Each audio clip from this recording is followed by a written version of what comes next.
میری شادی ایک لو میرج تھی۔ میں اور میرا شوہر 6 سال تک ایک دوسرے کی محبت میں گرفتار رہے۔ دراصل جب میری عمر صرف 15 سال تھی، ہم لوگ اپنے نئے گھر میں شفٹ ہوئے اور یہ لوگ وہاں پر ہمارے پڑوسی تھے۔ پڑوسی ہونے کی وجہ سے ہماری ملاقات اکثر ہوتی رہتی اور یہ ملاقاتیں محبت میں بدل گئیں۔ اس محبت کو طول دینے والوں میں سب سے زیادہ کردار اس کی ماں اور بہنوں کا تھا۔ انہوں نے مجھے اس چیز میں انوالو کیا کہ ہم تمہیں اس گھر کی بہو بنائیں گے۔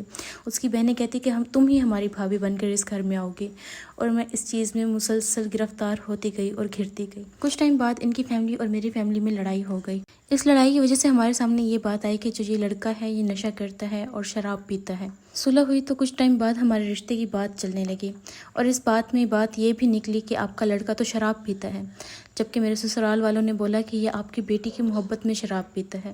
اگر آپ لوگ ہمارے ساتھ رشتہ کر لیں گے اور اس کی شادی ہمارے بیٹے سے کرا دیں گے تو یہ شراب پینا چھوڑ دے گا۔ میرے گھر والے اس شادی کے لیے نہ مانے اور میری منگنی کسی دوسری جگہ کرنے لگے، تو ہمیں پتہ چلا کہ اس نے اپنا سر پھاڑ لیا ہے، جس کی وجہ سے میرے گھر والوں نے پریشر میں آ کر میرا رشتہ اس سے کر دیا، اور بالآخر 2020 میں میری اس سے شادی ہو گئی۔ شادی کے بعد وہ اتنا ڈرنک کرتا کہ اسے اپنا ہوش و حواس نہ رہتا، وہ کوئی کام نہ کرتا نہ کماتا۔ شادی کے فوراً بعد ہی مجھے پریگنینسی ہو گئی تھی، اور پریگنینسی کے دوران چیک اپ وغیرہ، دوائی اور ہر چیز کا خرچہ میرے بابا اٹھاتے۔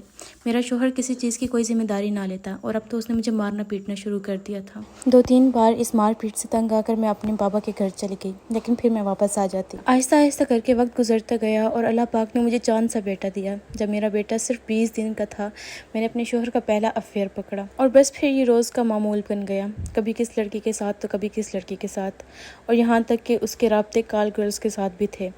میں اس چیز کی وجہ سے انتہائی ڈپریشن میں چلی گئی اور مجھے اٹیکس آنے لگے۔